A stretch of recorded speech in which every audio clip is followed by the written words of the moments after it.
Ladies and gentlemen.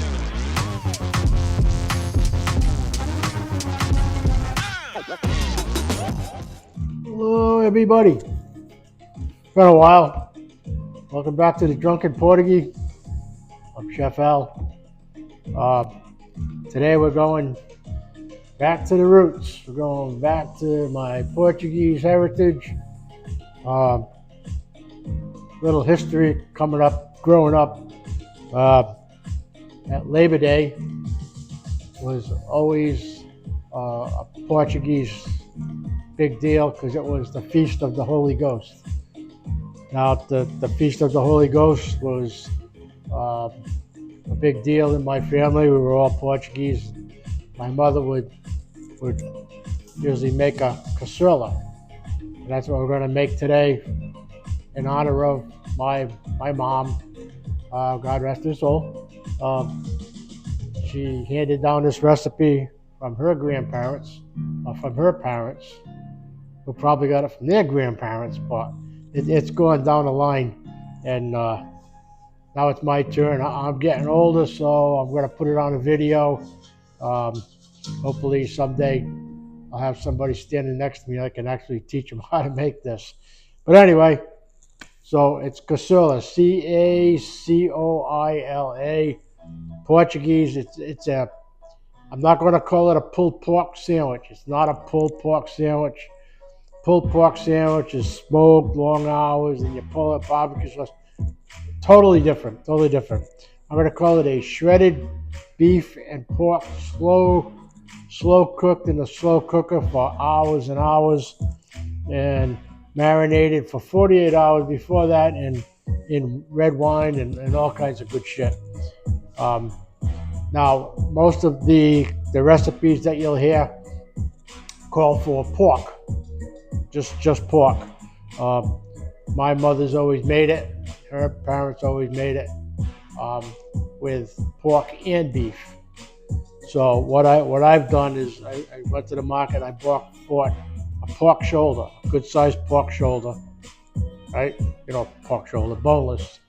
And then I bought two big chuck roasts, and they were about that thick. 2 chuck roasts. And what I did is I've already cubed that up.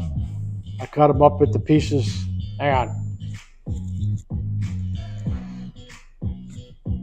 This is the pork, okay?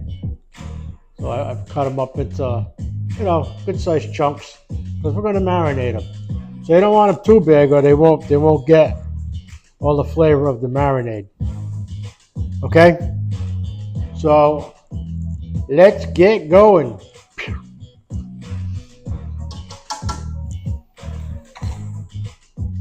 I cut up 2 large yellow onions, just chopped up pieces, not too big because you don't want it onion, you just want it. Oh, and see, I talk about cutting this gnarly end off of there. Oh, see that? See that's the center core there, and that'll hold this all together. So what you'll get is like a big old chunk. So I'm just going to cut that off. And everything just falls apart after that. Where's the other one? There it is. Get on there. Okay. Okay. I cut those off.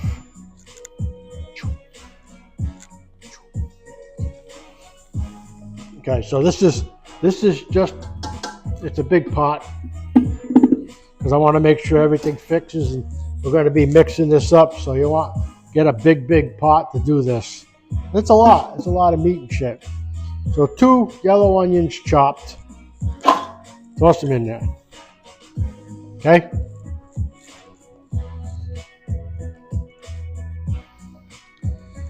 Now what I'm going to do,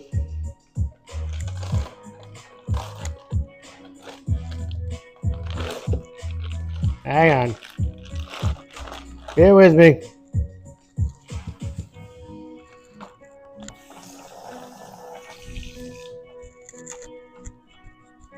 Okay. Oh. So this is all the meat. Okay, it's a lot of meat. And this is the beef. I cut all the beef up. It's all pretty chunked up. Still got the fat on it and shit. All I'm gonna do is I'm gonna put some beef. See if we get some pork out of here. Pork. Some beef. Get down the bottom. Get some pork just to mix it up a little bit.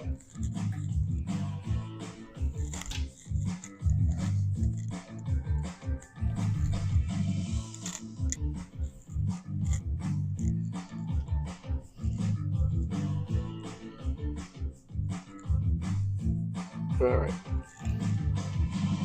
If you come across anything stringy or kind of gnarly, I'm just grabbing handfuls because I didn't. Let me just mix this up.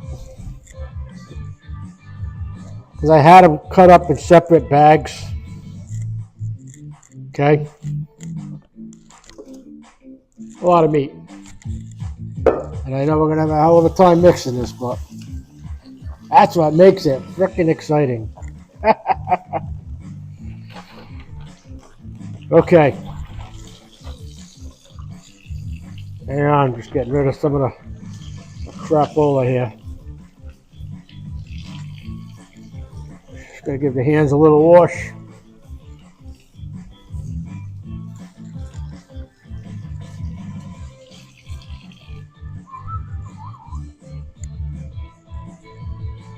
All right, so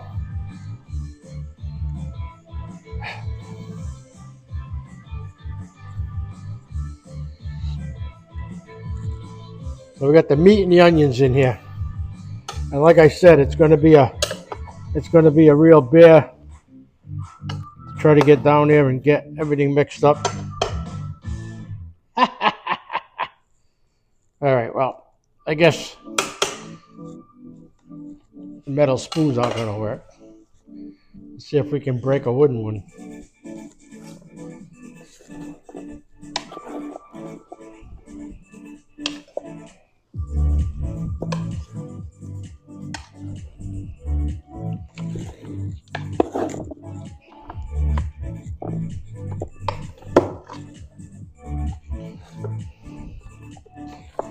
Just trying to get down the bottom, get some of the onion up here.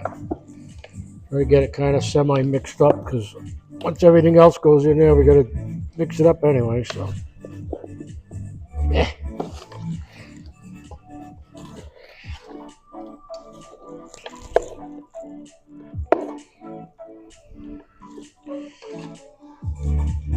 Okay, so. Okay, 2 onions. And the meat. We're cooking now, baby. Okay.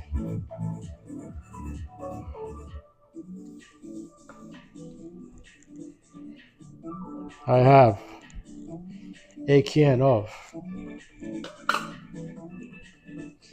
tomato sauce, okay? And what are that? 125 ounce ones, somewhere around there.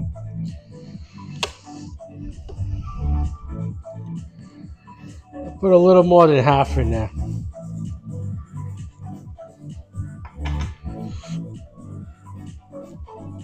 Okay.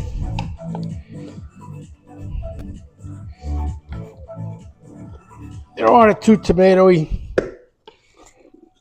but the tomato helps with everything.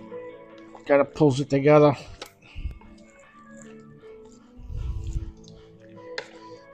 Okay. So I'd say probably 2 8-ounce cans of tomato sauce for the size of this load we're doing. Okay.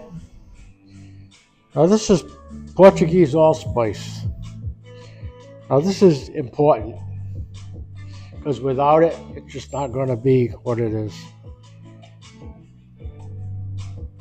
It's a Portuguese allspice, tempura Portuguese, which is a Portuguese allspice. And you can buy this online. I'm going to show it to you. Yeah.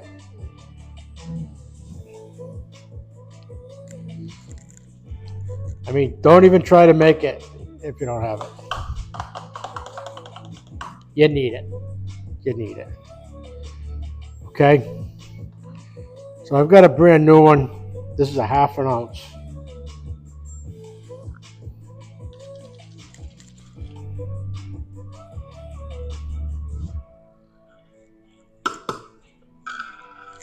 The whole thing in there.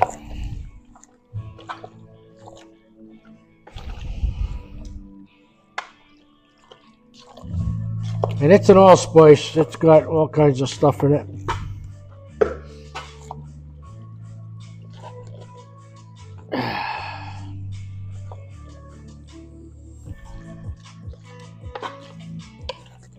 Okay, get that all kind of mixed through here. Best we can.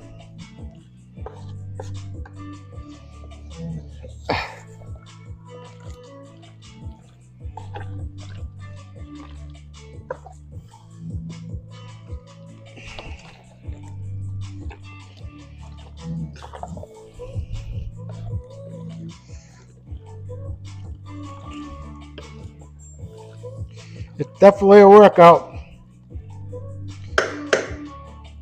All right, so we got the Portuguese allspice in there. Like I said, I did the whole 1/2 ounce.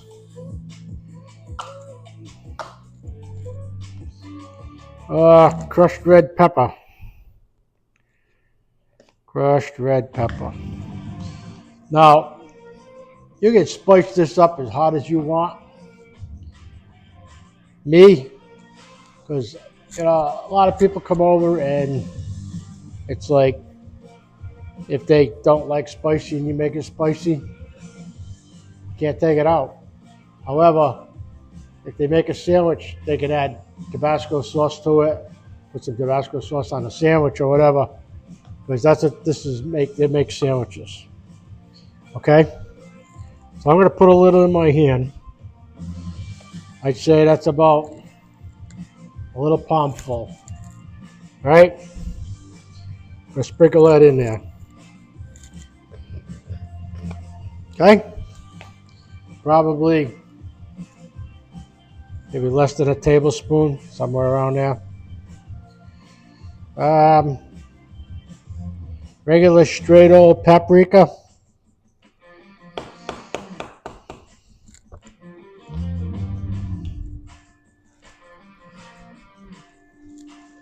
All right, gonna say again.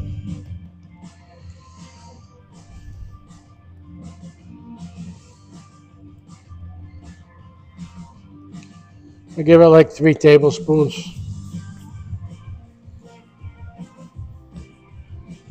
Okay, whoops. And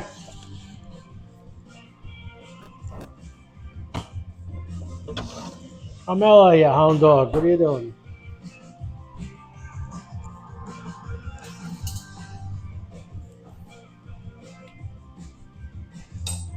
Garlic, pre-chopped.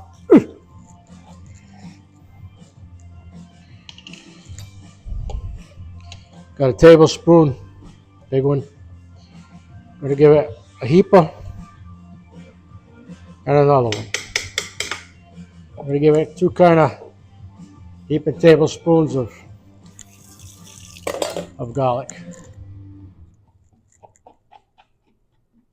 Okay, get that so far? Oh my goodness.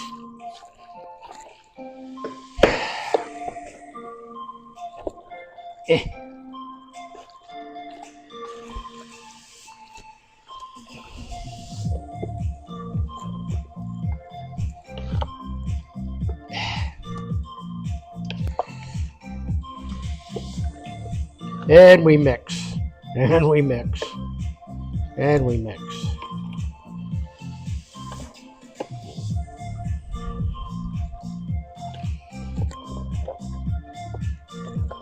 Make sure you get down the middle. There's still a lot down in it. Not for the week of hot here. All right. And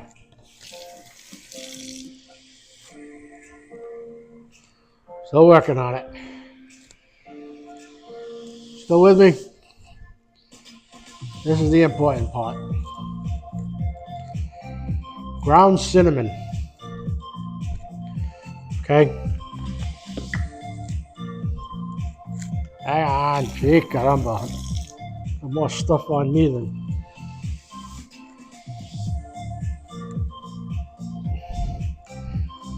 All right, we're gonna do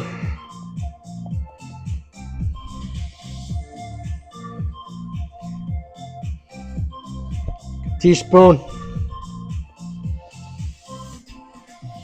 and a half. That's it. It just gives you that hint. Just a little bit to the side. You go like, what is that? Okay. That's a bay leaf.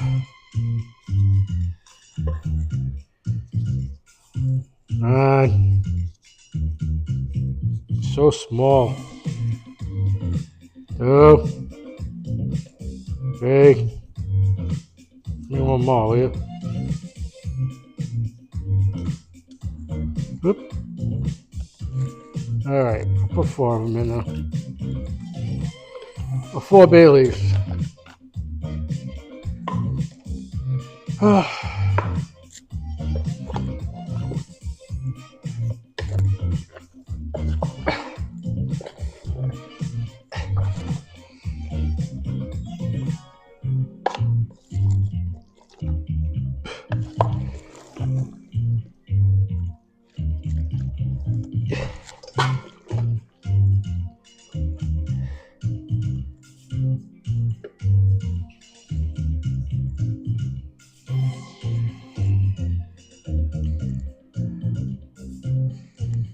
Like I said, you get any crap like that whole piece is kind of all stringy and crappy and it's all fat, nothing to really save on it, so make a sandwich out of that, you know. All right, so we're gonna give it another big stir. Get to the bottom, flip it around, mix it up, mix it up, mix it up, mix it up. Get to the bottom, flip it around, mix it up.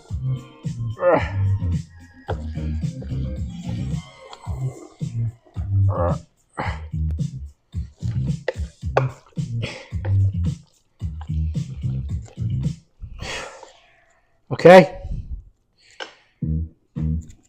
Yowza.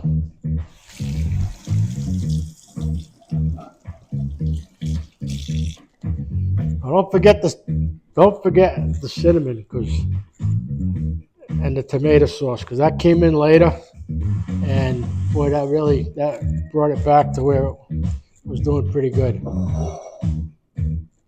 The wine. You can use Cabernet Sauvignon. You can use a Merlot. Don't go spend $40 on a bottle of wine and dump it in there. You know, you can get a bottle of wine like this for like $10, $11, $12, somewhere around there. Now, I've never had this before, so I am going to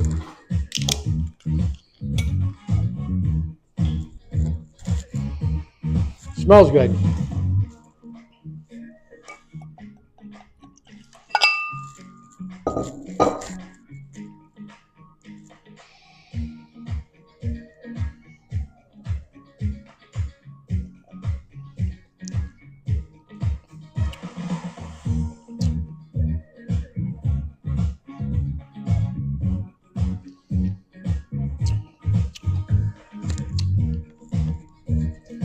Good enough.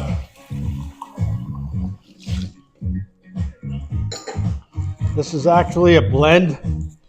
It's a Cabernet Sauvignon Merlot, rich and bold. That it is. Okay? So, here we go. Gluggy, gluggy.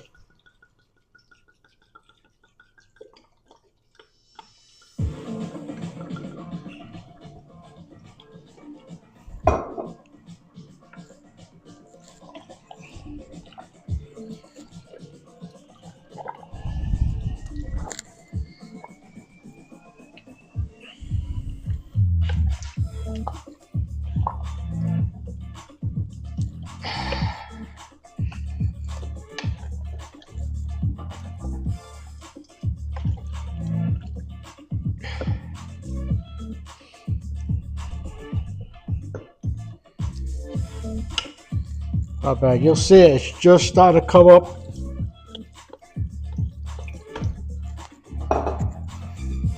It's probably about 2 cups, somewhere around there.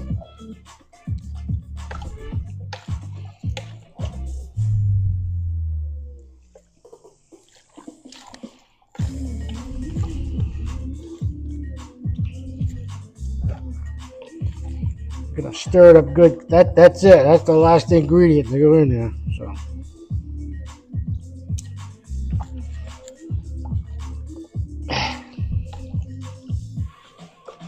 Okay, make sure you stir it up good. Get down there, get all that on the bottom, flip it around, stir it around.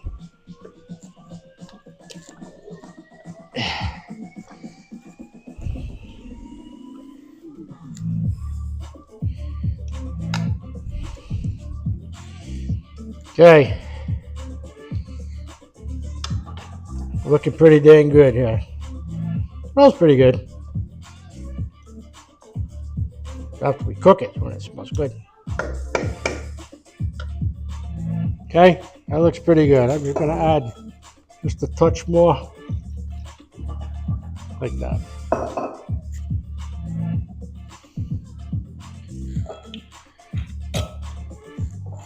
And the leftover, I'll use that to cook even more stuff.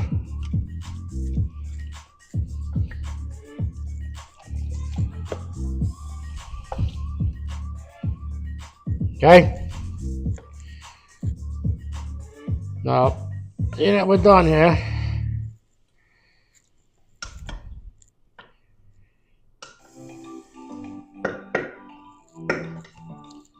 I don't know what the hell I'm going to do now. I had this. I don't know if I can fit this all in there or not.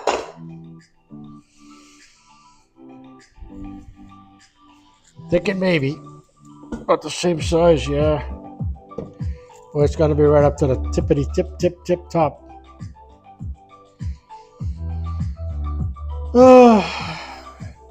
What do you think? If I had room, well, I'm going to check it out and see if whatever I got room for. You want to put it in a pan. Don't put it in plastic. And then make sure you got a cover on it. Get it in the refrigerator 48 hours.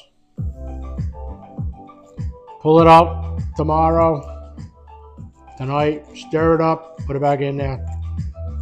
Take it out tomorrow afternoon, stir it up, put it back in there. And we're going to pull it out. I got a big old crock pot. It's going to go in a crock pot. We're going to cook that on low and slow, probably 12 to 14 hours until it just falls apart. Okay, so that's it for getting it marinated and ready to go. 48 hours in the refrigerator. Make sure you take it out, stir it up, put it back in, take it out, stir it up, put it back in, and get it all mixed up like that. Okay, so that's it for this one. And I'll see you when we come back. We'll get it in the crock pot. I'll see you in 2 days if I make it that far. All right, I love you. So come on back. Well, holy shit. No, it hasn't been 2 days yet. I got everything all put away. I'm sitting at the table watching some TV, and I went, "Oh fuck! I forgot the salt and pepper." So take it out of the refrigerator, get all set up again, get my microphone, get everything ready, get my spoon, just to put salt and pepper in the damn thing. Okay?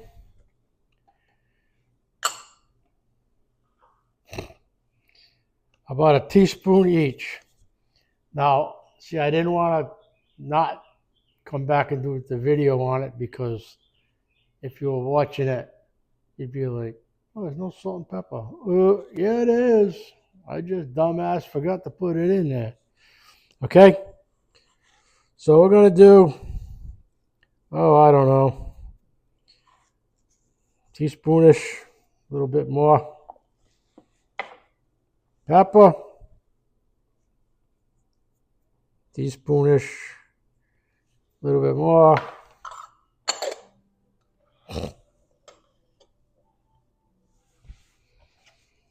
And then we'll mix it up again. Here I was thinking I was all done with it. All right, it needed a good mixing anyway. It's been like 3 minutes. Oh,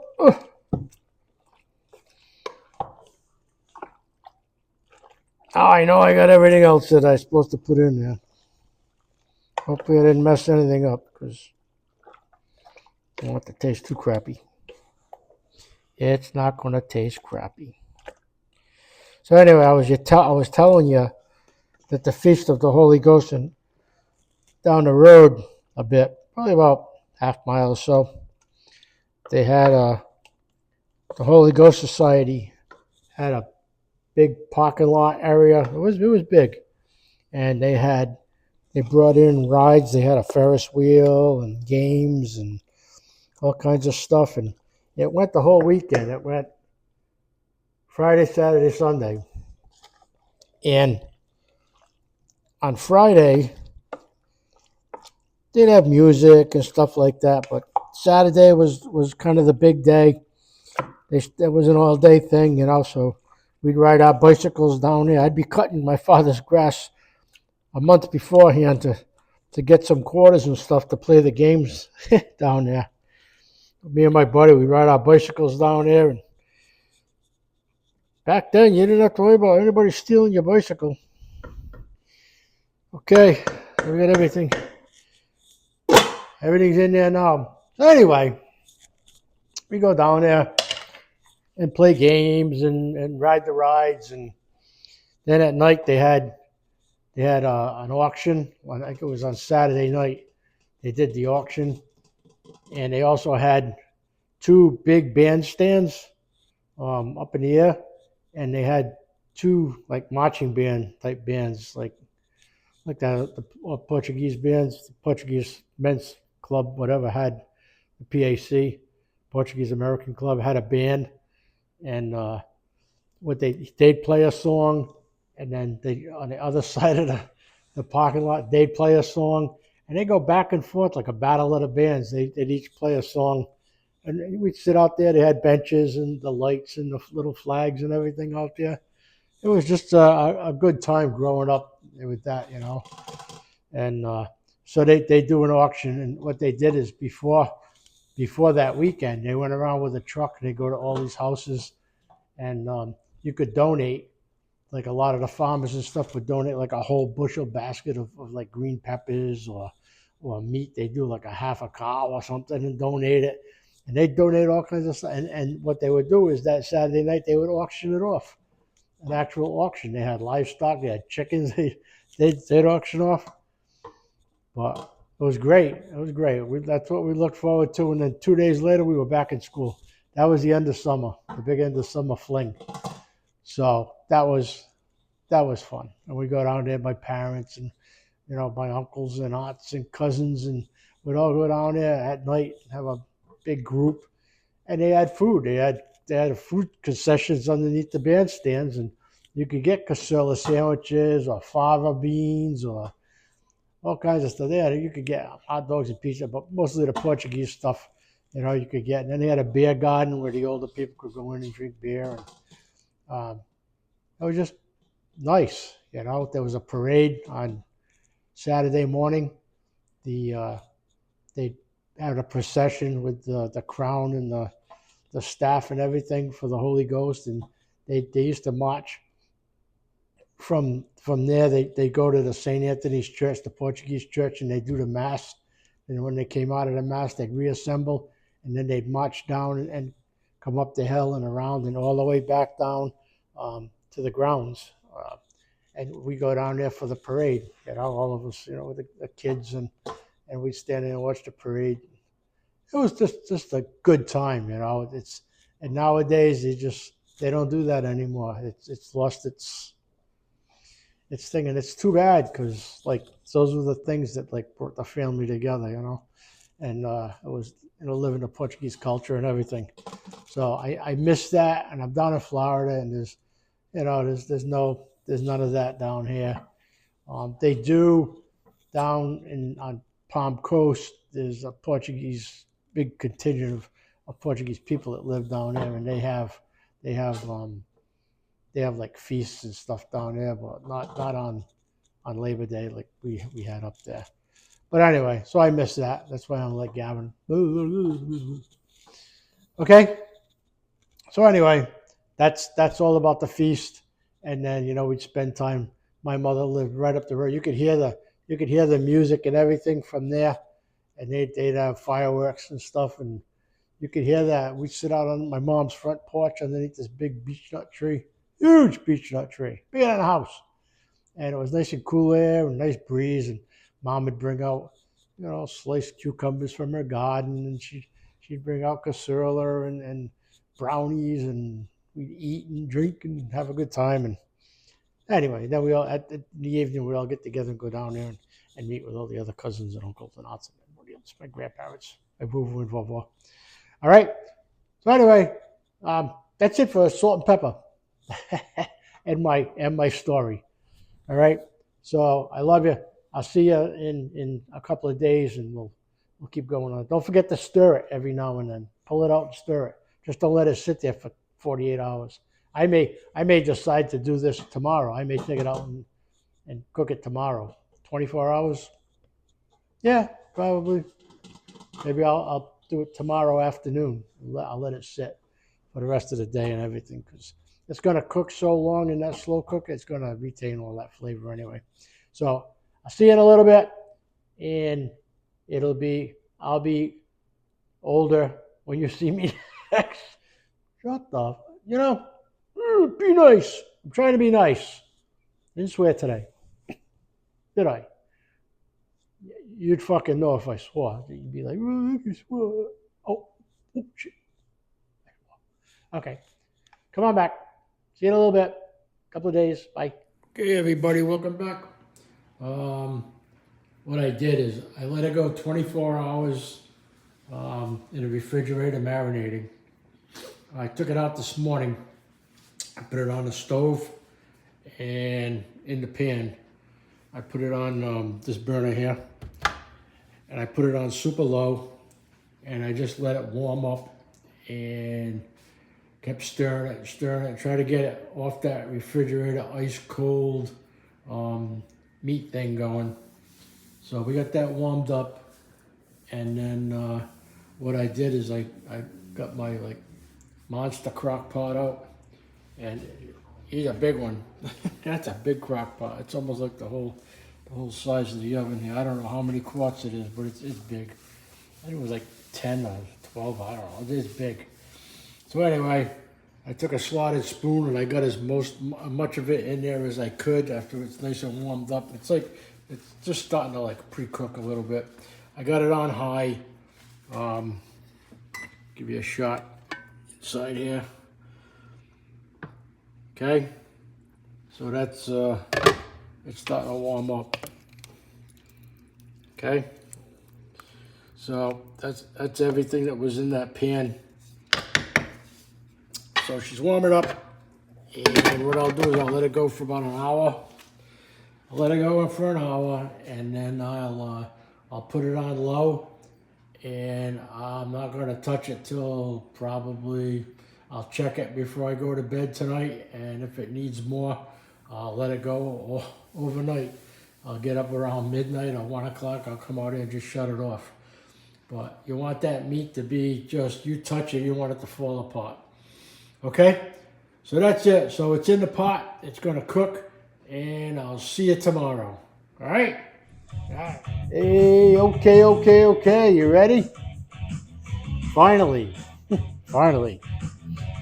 All right. So it just so happens that this cacoila was anxious to get cooked. So it was in, let's see,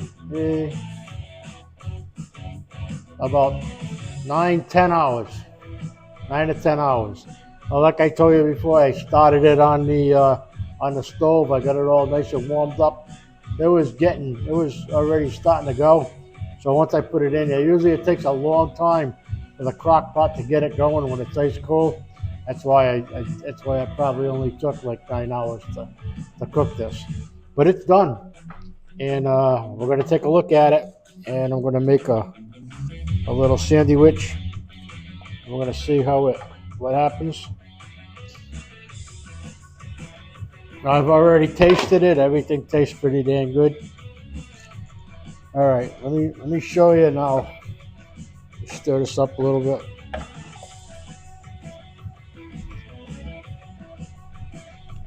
Okay.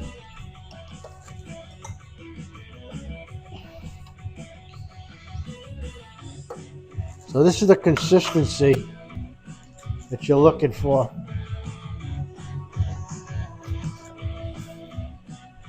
You don't want it to be mush. You still want it to be kind of meaty. Okay. As you can see, it falls apart. Okay. And that's what you want. You don't want it to disintegrate. You don't want to turn it into like hamburger.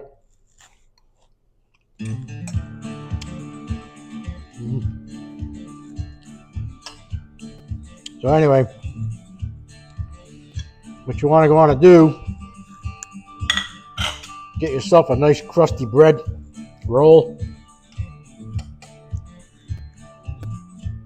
Because if you get like soft hamburger buns, and I apologize, it's all I have right now.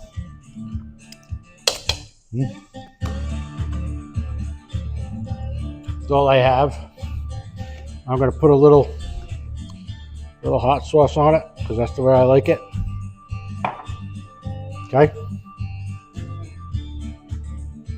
Now it's not a pulled pork. Don't think it's a pulled pork. It's not a pulled pork. It's more of a shredded beef and pork. It's a cacoila. Okay. So, I lost my bite. That kind of sucked. Don't laugh. Not funny. Not funny. I know. That's why you don't use hamburger buns, because the bottom part gets pretty dang soggy.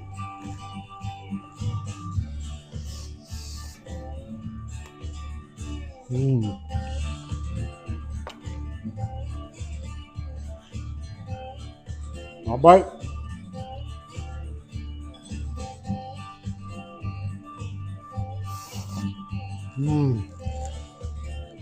It's really good.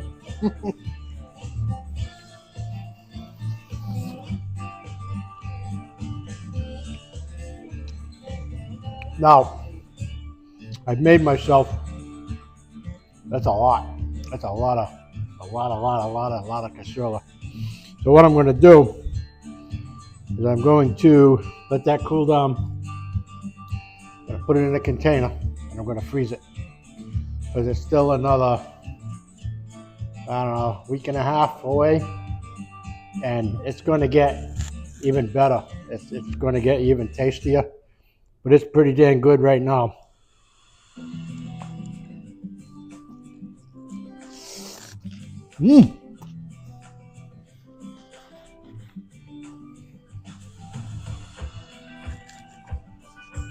Oh, good. So it's Buish Fastas. Buish Fastas, good feast in Portuguese. The Feast of the Holy Ghost on Labor Day, September 1, I think it is. The cacoila is done. There's a lot of it. I don't know if you can see it. That's a whole lot of yumminess. All right, so that's still got to cool down before I can put that away. But I just wanted you to see it. So that's it. That's Portuguese Cacoila, whatever you want to call it. Okay. So I'm going to eat the rest of this, and I may make a plate, have some more. Put a little more hot sauce on there. Goes good with a cold beer. And you have to have brownies for dessert. That's what my mother did, and that's what you guys got to do. Okay? So, subscribe, share it, like it. This is another one. Portuguese Cacoila. I make it a couple of times a year because I've got enough here. I'm not going to have to make it a couple of times a year. I'll be able to just defrost it and have it when I want it because there's a lot there. Okay? So, happy Labor Day. Be safe. If you're traveling, be even safer. Take care of your kids. Take care of everybody. Always look. If you see anything, say something because it's a crazy world out there. I watch the news all the time, and man, it's a sickness. Okay? So, anyway, that's it. That's cacoila. Okay? I don't think I forgot anything. Like I said, I put it on high for an hour, and then I put it on low, and for the rest of the time. And I kept checking it. I stirred it. And as soon as that meat starts to break apart, then get in there with a couple of spoons, or like I had a wooden spoon and my metal spoon, and I got in there and just kind of beat it up and push the meat to the side and break it apart. Get it all breaking apart. I actually had a lot of liquid in there. So I took a coffee cup and a bowl, and I just strained off all the grease and fat that was on the top, and I filled up, almost half of this with it. So it doesn't have to be, you don't want soup, but you don't want it dry either. And when you reheat it, if it's in a pan and it looks a little dry, just put a little water in there and it'll be fine. Not a lot, don't put a lot of water, just enough water to moisten it up, and that's it. Okay? So I'll see you on the next one. I hope you enjoy this one. Try making it. You don't have to make as much. You can go less. You can cut it in half. Take just a little bit of pork and a little bit of beef, maybe one chuck roast, and cut it and make it, smaller. One onion, and just break everything down a little bit. But you do have to cook it the same amount of time. Okay? So, I love you. Buish Fastas. And I'll see you on the next one. Who the hell knows what it's going to be? So, I got a joke for you before you go. What the hell? If you want to hang around, watch the joke. If not, just shut it off, and that's the end of it. But anyway, I got a joke. It's a couple, they're up in the bathroom, and the wife gets done taking a shower, and the husband's going to jump in there, so he's all ready. And so she gets out, and he gets in, and all of a sudden the doorbell rings. So the wife says, I'm going to go answer the door. So she wraps a towel around herself. She runs down the stairs. She goes to the door. She opens up the door. It's the next door neighbor. Okay, his name's Jack. So Jack says, "Oh my goodness," he says, I didn't know you were this beautiful." He says, "Oh my God." He says, "I'll tell you what." He says, "I'll give you $1,000 if you drop that towel." So she's like, $1,000? I can use $1,000. She says, "Things are a little tight right now." She says, "What the hell? My husband's in the shower. He'll never know." So she drops the towel, and he's like ogling her, like, up and down. He's like, can you turn around? So she turns around. He says, all right. He said he gives the wife $1,000. She grabs her towel, wraps the towel around her, shuts the door, and runs back upstairs. So her husband's up there. She says, who is that at the door? He says, oh, it's the next door neighbor, Jack. He says, oh, did he give you that $1,000 he owes me? Anyway, all right. I love you. I'll see you on the next one. Bye.